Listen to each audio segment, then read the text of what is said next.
Hallo kampfamilie, dis Jackie van Pretoria Karavane. Julle het nou vir Swen en Surina gesien, maar nou wil ek vir julle wys wat lewer ons af na Zambia toe.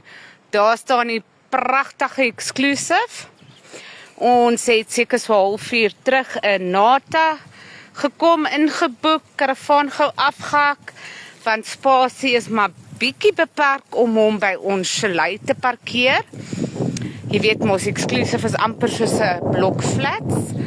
Maar kom ek wys julle gou, as julle nooit in hierdie kant van die wêreld was nie, hoe beautiful dit is. Dit is absoluut stunning. So ek hoop nie ek verloor sy nie. Ek hoop julle kan my hoor.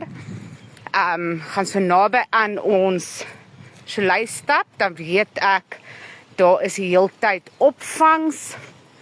Die pad hiernatoe was 'n lang pad, net vandag se trippie het ons 7,5 ure gevat vir net so oor die 400 kilos, want ongelukkig is die paaie nie van die beste nie, maar ek moet sê, hulle is besig om nuwe paaie te bou, so hopelik, wanneer ons weer kom, nee, wanneer ek my derde karavaan vir hierdie kliënt aflaai, of vir een wat julle luister, en julle bly in Botswana, en julle is lus vir 'n woonwa, om bietjie julle kampdroom 'n realiteit te maak, dan natuurlik sal ons weer kom aflewer.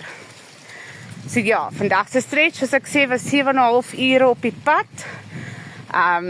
Maar ons is hier veilig in Nata Lodge, pragtige plek. So ja, môre is 'n verdere stretch, ek dink, ek sal nou update op ons Facebook, dan sal julle sien. Dink dit gaan ons ook so 8 ure vat, maar is net 400 kilos. Maar ja, hier is waar ons bly. Windjie steek bietjie op hierdie kant. Maar ja, soos julle enige vrae het en julle bly in die buiteland, maar julle wil kamp en kry nie die regte waar julle is nie.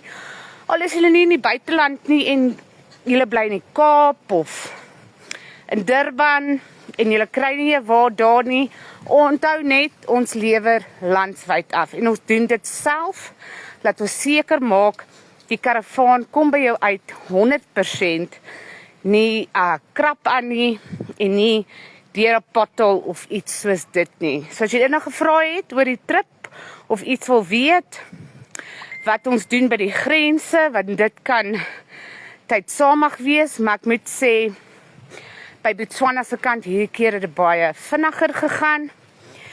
Kom ons hoop Kazungula, dit is nou waar ons oorgaan Zambia toe, Livingstone toe môre, gaan net so maklik wees. Maar ja, gooi my met julle vrae, ons help gerus, al is ons hier op die pad, help ons altyd. So ja, laat weet maar as daar vrae is.